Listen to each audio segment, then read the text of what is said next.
మనం ఏదైనా పనిని చాలా తొందరగా చేయాలంటే, ఆ పని ఇంకాస్త లేట్ అయిపోతుంది కదా!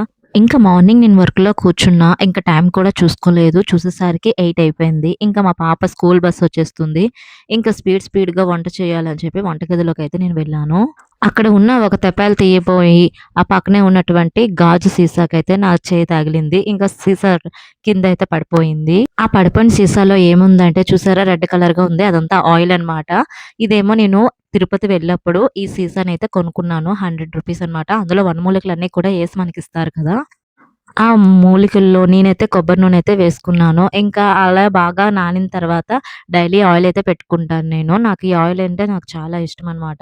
మరి ఇంకేం చేస్తాను, ఆ మూలికలు కూడా పడేయలేక, ఇష్టం లేక ఒక గిన్నెలో అయితే వేసుకున్నాను. వేసుకొని వీటిని ఎందుకు పడేయడం, బానే ఉన్నాయి కదా! కొని ఇన్ని రోజులు కూడా అవ్వలేదు కదా! అని చెప్పి మళ్ళీ వేరే డబ్బా తీసుకొని, ఆ డబ్బాలో అయితే ఆ మూలికలన్నీ వేసుకొని, ఆయిలయితే యేసుకొని, ఇంకా దాన్ని పడేయడం ఇష్టం లేక ఇలా చేశాననమాట. ఇంక డైలీగా అయితే యూజ్ చేసుకోవచ్చు కదా! ఇలా అయినా పర్వాలేదు అనుకున్నాను.